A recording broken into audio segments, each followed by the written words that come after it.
और डायग्नोसिस करने के बाद एक ब्लैक वॉमिट उनको होती है। एक मेडिकल की भाषा में ऐसा बताते हैं कि शायद ये एक ऐसी साइन है कि अब ये पेशेंट अपनी जान से हाथ धो बैठेगा। बच्ची के मुंह में जैसे ही उन्होंने सत्य साईं की उस विभूति को डाला, कुछ ही मिनटों के अंदर बच्ची को एक दूसरी वॉमिट होती है। स्वामी जी, आपके जानकार में साक्षात किसी ने चमत्कार या फिर मिरेकल देखा हो तो कुछ उसके बारे में आप पर्सनल एक्सपीरियंसेस बताइए अपने। नमस्कार, नमो नारायण।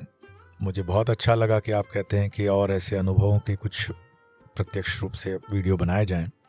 तो इस यात्रा के अंदर मुझे मेरे उन दिनों की याद आ रही है कि रामकृष्ण मिशन के बहुत ही वरिष्ठ गृहस्थी भक्त डॉक्टर वसंत भाई देसाई, जो सेवा रूरल जगडिया के भी प्रेरणा मूर्ति रहे, अनिल भाई देसाई और लता बेन के भी, उनका एक्सपीरियंस मैं आपको शेयर करता हूँ। वो मुझे बता रहे थे कि चूंकि वो रामकृष्ण से जुड़े हुए थे और हमेशा रामकृष्ण परमहंस के लिए उनके मन में श्रद्धा रही। अंधेरी स्टेशन है बम्बई के अंदर, वहाँ पर उनका मकान भी और क्लिनिक भी थी उन दोनों। और क्लिनिक पे उन्होंने बताया कि किसी ने आकर के प्रेमवश, वो पेशेंट रहे होंगे उनके, उन्होंने आकर उनको सत्य साईं बाबा की विभूति का पैकेट दिया छोटा। तो अक्सर हमें ये भाव होता है कि हमारे गुरु तो रामकृष्ण हैं, सत्य साईं की हम विभूति क्या करेंगे। तो उन्होंने उस विभूति को ठीक है जेब में रख दिया और फिर घर चले गए। और घर में भी फिर उन्होंने देखा कि क्या करें, तो कबट के स्थान पर रख दिया। संस्कार तो था ही आध्यात्मिकता का, और उस विभूति को उन्होंने कबट में एक अच्छी जगह पर रख करके उसको भूल गए। वसंत भाई देसाई अपने शब्दों में आगे बताते हैं कि एक दिन पारिवारिक एक ऐसी स्थिति बनती है, हालांकि उनके परिवार में 7 जनरेशंस के डॉक्टर हैं, ऐसा वो कहते थे, बहुत पुरानी पीढ़ी डॉक्टर्स की, बहुत पढ़े लिखे, और उन्होंने अभी 102 शायद आयुष्य उनका रहा, तब शरीर छोड़ा पिछले साल। उन्होंने बताया कि मेरे परिवार की एक बच्ची को अचानक से कुछ ऐसा हो गया कि बम्बई की नानावटी अस्पताल में उनको भर्ती करना पड़ा। और नानावटी अस्पताल बहुत फेमस अस्पताल रही है। वहाँ पे बच्ची गई और आईसीयू के अंदर उनको भर्ती किया गया। डॉक्टरों ने उनको डायग्नोसिस किया और डायग्नोसिस करने के बाद एक ब्लैक वॉमिट उनको होती है। और डॉक्टर साहब अपने पूरे दिन के फैमिली के साथ, जो पूरा दिन का रूटीन था, थक कर रात को अपने घर जाते हैं तो उनको फ़ोन आता है कि बच्ची को ब्लैक वॉमिट हुई है। सो एक मेडिकल की भाषा में ऐसा बताते हैं कि शायद ये एक ऐसी साइन है कि अब ये पेशेंट अपनी जान से हाथ धो बैठेगा। तो डॉक्टर साहब को कहा जाता है कि this is the situation, please do come.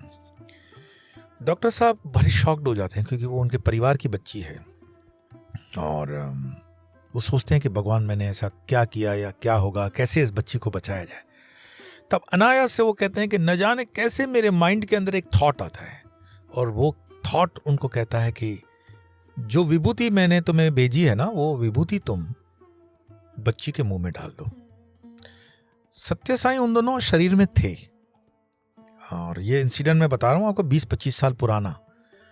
और वो विभूति ढूंढते हैं, उस कबाट के अंदर रखी हुई थी। अक्सर हमारी कुछ प्रीशियस चीज़ें होती है, उसके लिए एक तिजोरी नाम की वो अंदर वस्तु होती है, वहाँ पे हम सोना चांदी अपनी रखते हैं। और विभूति को उन्होंने निकाला और उसको फास्ट फॉरवर्ड मोड में मैं बता रहा हूँ, और सीधे नानावटी पहुँचते हैं। नानावटी में उनको नर्स कहती है कि पेशेंट आईसीयू में है, सो दिस सिचुएशन। कहते मैं डॉक्टर हूँ और मेरे परिवार की बच्ची है, आई नो। और वो आकर के विभूति उस बच्ची के मुंह में डाल देते हैं। मेडिकल की दुनिया में, मेडिकल साइंस की दुनिया में ये चीज़ें बड़ी बेवकूफ़ी भरी लग सकती हैं, डॉक्टर्स को भी बड़ी अनकंफर्टेबल सिचुएशन में डाल सकती हैं, पर मैं जो आपको बता रहा हूँ वो बिल्कुल फैक्ट और वसंत भाई के शब्दाती शब्द जो हैं वही बता रहा हूँ। और वसंत भाई एक प्रामाणिक व्यक्ति रहे हैं वलसाड़ के। बच्ची के मुंह में जैसे ही उन्होंने सत्य साईं की उस विभूति को डाला तो नर्स ने भी रिएक्ट किया कि आप ये क्या कर रहे हो, आप डॉक्टर हो, उनकी दवाइयाँ वगैरह चल रही है। वो बोल रहे ठीक है, मुझे सब पता है। कुछ ही मिनटों के अंदर बच्ची को एक दूसरी वॉमिट होती है और नर्स दौड़ करके डॉक्टर को बुलाया। उसके पहले थोड़ी डांट टपट इनको भी दे दी कि मैंने आपको मना किया था इनको कुछ मत देना, ये करना, और देखो क्या हो गया। और वो डॉक्टर को बुलाया जाता है, डॉक्टर आते हैं और देखते हैं तो वसंत भाई कहते हैं कि उस वॉमिट का कलर थोड़ा सा डिफरेंट था। डॉक्टर कहते हैं कि आपने इनको क्या दिया? तो उन्होंने कहा देखो भाई, सब कुछ खत्म हो रहा था, न जाने क्यों मुझे ऐसी प्रेरणा हुई कि मैं सत्य साईं वाली वो विभूति इसके मुंह में डालूं, और मैंने डाल दी है, और जो भी है वो तुम्हारे सामने है। तो उन्होंने कहा इट्स होप कि शी इज रिवाइविंग, मिरेकल है ये। सब परिवार की स्थिति हम समझ सकते हैं, जो भी हुआ होगा। बच्ची धीरे धीरे होश आने लगता है उनको। मैं ये 2-4 दिन आगे की तरफ चला गया। आईसीयू से वो बच्ची बिल्कुल डेवलपमेंट उसकी जो है वो वर्टिकल डेवलपमेंट हो जाती है। इतनी तुरंत में डेवलपमेंट होना ये किसी की कल्पना से बाहर था। और वसंत भाई कहते हैं कि वो बच्ची जब पहली बार बोलने के लायक हुई तो उसने मुझसे पूछा कि दादू आज कौन सा दिन है, तो उनको तारीख बताई गई। तो उसने कहा मुझे एग्ज़ाम देना है, मुझे यहाँ क्यों रखा है आपने? तो उन्होंने कहा कि तुम्हारी तबीयत ठीक नहीं थी। नहीं, आई एम ऑल राइट, मुझे घर ले चलो, मुझे एग्ज़ाम देना है। और फिर जो भी रही होगी फॉर्मेलिटीज़, और वो अस्पताल से घर पे आती हैं। वसंत भाई एक बहुत चुस्त रामकृष्ण मिशन के समर्पित भक्त थे और रामकृष्ण के प्रति उनकी अगाध श्रद्धा रही। उनके कई हिमालयाज़ के एक्सपीरियंसेस मैं आपसे शेयर करूंगा। कई साधु संतों के साथ उनके संबंध थे। बम्बई के अंदर सुबोधानंद जी के क्लासेस को, वो गीता क्लासेस को अटेंड करते थे। बहुत 25-30 सालों तक वो बहुत अच्छे वेदांत के स्टूडेंट रहे। तो इस तरह की बातें लूज टॉक तो वो नहीं कर सकते थे। तो मैंने ऐसे अनायास पूछ लिया, अब वो बच्ची कहाँ है? तो उन्होंने कहा by the grace of God हमारे सारे परिवार के लोग मेडिकल साइंस के लिए समर्पित हैं, हम सब डॉक्टर हैं एलोपैथी के, और वो बच्ची सिंगापुर में होगी इस समय। मैंने कहा फिर आपने उनको क्या बताया?